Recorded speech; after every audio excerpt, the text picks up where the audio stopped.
Good morning, good afternoon, good evening, wherever in the world you are. My name is Valerie Hope, and I am your host for Time to Come Alive. This is an opportunity every week to connect to yourself in a deeper way. You become more conscious of some of the things that you're thinking and feeling, get connected with new people, as you'll see in a moment when I introduce my guests. And then also with the information or the experience of being here, get to create something different in your life. Perhaps take it to the next level. I'm so excited to have you here. This is our first episode of the new year, episode number 53 since the beginning of the show. So thank you all so much for joining us. First of all, if you are listening to this on the recording or if you're watching this on live stream, feel free to share this. Share the video, share the podcast with others in your life who you think will benefit from it. For those that want to get on our mailing list, please subscribe to www.timetocomealive.com and you'll get added to the mailing list. And you won't miss an episode because I'll send this directly to your inbox. So that's what we have to do today. Now, before we begin, I'd love to just do a little mindful exercise like we've done in the past to get us present to the conversation we're going to have. And I'd like to start off by the premise of the show was actually born out of a quote that I heard from Howard Thurman. So if you just take a deep breath, relax wherever you're sitting. And the quote says, "Don't ask what the world needs. Ask what makes you come alive and go do it. Because what the world needs are more people who have come alive." I want you to just take a moment and think about that. Where are you in your life feeling alive? Perhaps where today have you been feeling alive? Is there someplace in your body, in your home, in your neighborhood, in your community that when you think about it or you reflect on it, makes you feel alive? That's a really wonderful sign. That's an important notification for you to see that there's more that you can have, there's more that you can expand, there's more, if once you put attention to it, you can create even more aliveness in that area. On the flip side, notice if there's any tension in your body. As we have our conversation today, notice if there's any tension in your thoughts, meaning is there any resistance? Do you find yourself perhaps doubtful? So all of those elements are letting you know that there's a lack of aliveness in a certain area of your life. So as we have our conversation today, I want you just to pay attention. What perks you up and what seems to tighten you up? Okay, now to my favorite part, I just want to introduce my very special guest. Today's guest is Joanna McMurray. Joanna and I had the beautiful opportunity to be seated next to each other on the plane. And Joanna, I don't know if you remember this, but we were on a Southwest Air flight and I came in, I don't know, I think I was group B or something like that, a little bit further back. And I remember, I think you were sitting on the second or third row. And I just wanted to have the middle seat, but the gentleman at the window had his stuff on the seat. I don't know if you remember this. I remember all of it. Good. And I just said, can I sit here?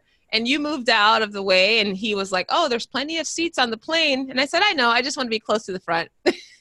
And I remember you laughed or smiled or something. And I'm like, oh, she's going to be a cool person to sit next to. Oh, good. I didn't know that you felt that way. Actually, what I did was I gestured you to come on. Oh. Sit next to me. Well, it was so funny because I just remember feeling like, oh, cool, I feel welcome. And it's so true because after that flight, after we got on the flight and we took off, then at some point in the flight, we just turned to one another and started a conversation. But it was such an enlivening, interesting conversation about money. And I think I'd shared with you, one of the things that really stood out to me about you is how direct and how open you were about talking about money. And we were in a public place and with somebody that you didn't know. And I just found that so interesting. I was like, oh my gosh, you need to be on my podcast. And more importantly, the philosophies you have about money that I wanted to really help broadcast, right? To get the word out there. So first of all, welcome to Time to Come Alive. And I know this is your first time on the podcast. So I want to start by asking, what made you say yes to coming on? I generally like to have new experiences anyway. But then only afterwards, I asked myself, why did I say yes? And I thought, wow, gee, actually, this is a very good opportunity for me to practice. In case that if my idea catch on, I may go and speak in front of a bigger audience, and that this will be a great experience for me. All right. So this is the warm up. You heard it here first, folks. We're going to have the exclusive. So Joanna, so tell us a little bit about this. So the philosophy you mentioned, you alluded to. Tell us what this philosophy is, and then we'll unpack a little bit more of what that means. Okay. So I think that maybe I would like to talk about how I was brought up. I grew up in the 60s and 70s in the slum of Hong Kong, when Hong Kong was a third world city as a British colony. That's not the Hong Kong today, but Hong Kong in the 60s and 70s. And my mother was a single mom. She raised my two siblings and myself. And not like she had a great job or anything. She was only selling noodles on the street. And we lived very frugally, like most people in our neighborhood. However, my mother would actually have money to pay for my private tutoring when I needed it, and eventually save up enough money to send me to America. Now, I got a scholarship, but you still have other expenses. The scholarship only covers that portion after you come. And so through then, not knowing at that time, but looking back, that's where I got my experiences from, is you spend money wisely, conservatively, and then you spend money where it's supposed to be spent. And so therefore, I wanted to say spending conservatively because of the way I was brought up, become part of me. So by me spending conservatively is my second nature, I wanted to say. I don't even need to think about it because that's just the way I am. That's it. So let me ask you this, Joanna. So has that always been that way? Obviously, you grew up with a mother that thought this way, but did you talk about it? Was she training you? Did she tell you this is how we should live or how you should manage your money? I actually do not remember that she actually said it that way, but it seems more like by example. Yeah. Without saying that that's how you should spend money. But she said, okay, we need to, if we go to the market, back those days, every meal you go to the market to get the food, instead of buying what's up front, people are selling, mom would look what's behind that they were putting aside because they were second quality or something. Mom said, how about that? Can I get that for cheaper? I watch all of that. And then when I said, Mom, I'm not good with, let's say, math. I don't remember what subject that was. And my mom would say, let's find you a tutor. And of course, frugally in the neighborhood, people that are a few grades above me, who's already done that course before. And then that's just how I was raised. So I believe that my mom didn't even know what a great example that she had given us. And I think you say something really interesting because most of the time, at least in my experience and a lot of the conversations I've had with people around money and education around money is through the example of our parents, not really through a lot of conversation, right? So it's not not necessarily sitting down and here's our first lesson on money. There are certain examples, there are certain habits, there are certain behaviors that we observe or that our parents implement. So whether that's you get an allowance or whether that's you can't buy that or don't waste your money or if you spend it all out, all at once. All of those examples, at least in my experience, that's how I learned. Actually, I learned both my parents have completely opposite ways of viewing money and interacting with it. And one's a spender, let's say, call it a free spirit like Dave Ramsey. And the other one is kind of the nerd, a little bit more conservative. But what was tough is that there was always conflict on which way was the best way. And what I learned, at least what I picked up, was that, oh, we don't talk about money because it leads to arguments. That was how I kind of heard it at that time, because no one talked about it, at least not in a positive and affirming way. And so I had to learn some things on my own later on. But I'm curious with you, and you said most of the people in your community kind of had the same life experience, but was there any time in your life when you just like, oh, I don't want to have to save money, I just want to spend what I have? Or was there any rebelliousness about that philosophy at any point? Okay, I'm not sure if it's because I'm not a rebellious person, so I cannot recall. Okay. So all along you said 100%, this is the philosophy that I want to live by. That is correct. Yeah. All the time along, even before I have the desire of helping other people to learn to spend conservatively, I observe in whether other business associates or in the tenants that rent from me, they're not so good spending habits.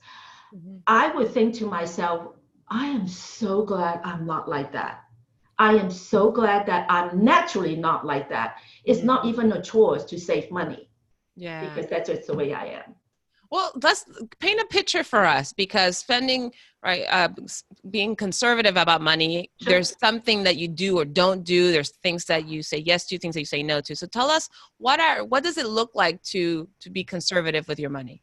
Okay, so maybe one thing that I can tell is I in the summer, or let's say in the winter, my electric bill, me and my two kids, is let's say around 100. And then I would go visit a tenant for whatever reason. And when the door was first open, I walk in, and then that hot air blow on my face, and I would go like, oh my goodness, why are they keeping this place so hot? And then when I proceeded to find out, they have, I mean, this happened more than 1, 2, 3 times. Yeah. Their utility bill is behind, and their average bill would double the amount of my bill. So, and I noticed that people are walking around the house with very little clothing in the winter, whereas instead of turning the thermostat, they should go to their closet and get more clothing, or instead of walking barefoot in the house, just wear sandals. Then you can keep the temperature. There is all kinds of statistics out there. If you keep the temperature 1 degree higher or lower, depending on winter and summer, how much money you can save. And just imagine, in my case, my bill was averaging around 110. And I remember this clearly because I was thinking, I said, and what's your bill? Well, why are you not able to pay it? And found out that theirs were over 200. Wow. And I'm one of those conscientious landlords that I actually do things without the tenant asking me. And one of which was to insulate the home. And so that's not really an excuse. And that I would found out, so sometimes, like for instance, I visited this friend, and then a few weeks later, I visited her again. And I couldn't help but thought, I really love that last living room furniture she had. What happened? How come you have this furniture? I like it. I like the new ones too. And she would tell me, and this is a true story, and she said, well, I had that for 2 years. I got tired of it, so I gave it away. And I was just like leaving like with my mouth dropped, and like, really? So how often do you change furniture? Yeah, I usually get tired of my furniture in about 2 to 3 years, then I would want to change. Now, so those are, examples. Yes. So you clearly do not change your furnishings every 2 to 3 years. Definitely not 2 to 3 years, but I'm not really like depriving myself. I'm just saying that when it's not needed, you shouldn't just do it for the sake of doing it. I get that. But I'm curious. So you gave us some examples of the people that you said you have tenants. So you have property and people rent your homes. Just to want to clear that up for people in case that is correct. Actually, maybe I should bring up another point. So my education was engineering. I worked after college for 8 years as an engineer. Mm-hmm. And I saved up $30,000, but lost all of it in 18 months in a food service business with a good friend of mine. Then when an opportunity come up, buying an investment home to fix up and resell, I had to use cash advance from credit card. And Okay. of course, I did that real fast and then turn a small profit, immediately pay the credit card back. And then I saved the profit. And along the way, and I've been doing this for the last 30 years, but about 15 years ago, which means I was 15 years into it, I had fellow investor that came to me and asking me to fund their transaction. It was then that I found out, wow, these people actually started before I did, but I accumulate wealth and they didn't. And in more conversation, I found out that they were spending the profit some even faster than they make it. But let's say the better one, that they spend it after they make it, and so therefore they didn't have the money to reinvest and would be able to do more and more. So, but at one point, I had many rentals, and they are affordable rentals. And so, therefore, I was able to observe many of the people who is financially constrained, who are really the people, if anyone needs to save, they are, but they are not. Got it. And that it wasn't because that they were not able to, that they didn't make enough, because I am aware of their financial situation. In their application, I know how much they make. I know, let's say how many children, if they're going to private school or public school. So I am aware of those. And sometimes when they're behind on their rent, and then they were waiting for the tax refund, I even have had experience with tenants who receive windfall money, like $5,000 tax refund, only to be evicted within a month to 2 months later. And I would ask them, what happened to your tax refund? Oh, well, we went to Disney World, or things like that. So that's the reason why I decided that one day I really need to help people to open their eyes to understand, if they would only spend wisely, they wouldn't be financially stressed.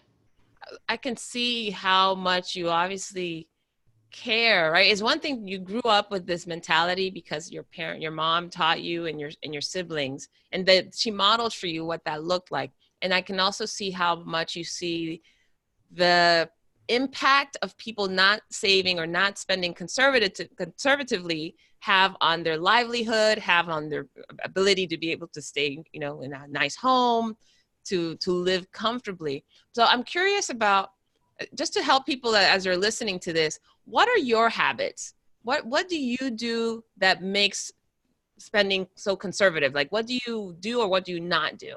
Okay, so I explained about furniture, and that I know that sometimes people think that they need to have all these decorations on the wall, they need to have a couch and a love seat, they need to have a dining room set and all of that. Yes, you do, but not as much. I'm not advocating everybody to be living as a minimalist, and I'm certainly not a minimalist, but I found that I live closer towards the minimalist style of living. What does that look Uh, like, Joanna? So paint us a picture. Does that mean that you only buy this type of furniture, or you only buy during this time of the year? Like, tell us what that looks like.